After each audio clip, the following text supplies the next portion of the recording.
Hello everyone, I am Dr. Jagriti. By profession, I am a consultant physiotherapist at Savitri Devi Eye Care and Physio Care.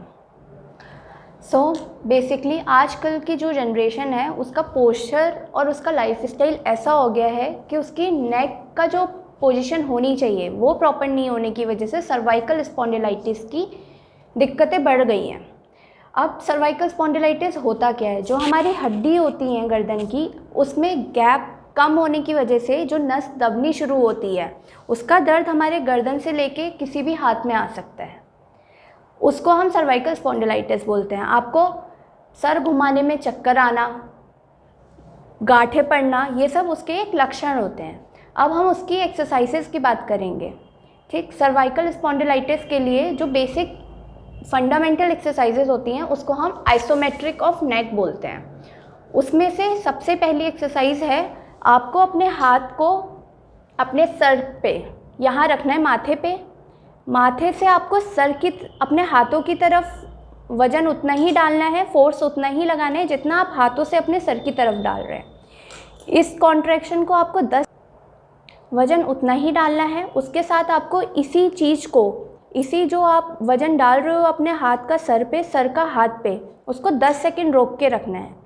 1 2 3 4 5 6 7 8 9 10। ठीक, same ऐसे ही आपको right side से sir की ओर से हाथ पे वज़न डालना है, हाथ से सर की तरफ वज़न डालना है और इसको भी 10 सेकेंड रोक के रखना है। 1 2 3 4 5 6 7 8 9 10। ऐसे ही दोनों हाथ को एक दूसरे में डाल के सर को पीछे की तरफ और हाथों को आगे की तरफ जोड़ लगाना है। इसे भी 10 सेकेंड रोक के रखना है। ऐसे ही इधर किनारों से। ठीक, इस एक्सरसाइज को आपको 10 सेकेंड रोक के रखना है और 10 बार करना है डेली।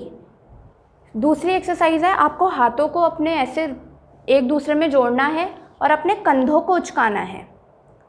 1 2 3 4 5 6 7 8 9 10। फिर नीचे, इसे भी उतना ही देर रखना है, 10 सेकेंड रोक के रखना है और 10 बार आपको ये करनी है। अब मैं आपको कुछ प्रिकॉशंस बताऊंगी इसके रिलेटेड। सबसे पहले, जब भी आप एक्सरसाइज करो ये ध्यान में रखो आप शीशे के सामने करो, ताकि आपको पता चले कि जब आप एक्सरसाइज कर रहे हो आपकी गर्दन तो नहीं हिल रही। जब एक्सरसाइज करना है तो गर्दन ऐसे और ऐसे नहीं होनी चाहिए, गर्दन बिल्कुल सीधी होनी चाहिए। ठीक, दूसरी चीज़ है, अगर आप का प्रोफेशन ऐसा है जिसमें आपको गर्दन मोड़नी पड़े, जैसे आपको कंप्यूटर वर्क करना है, लिखना है, तो आप इस बात का ध्यान रखें कि आप अपनी गर्दन ना झुका के आपकी कमर को झुकाइए ताकि पोस्चर मेंटेन रहे, ऐसे।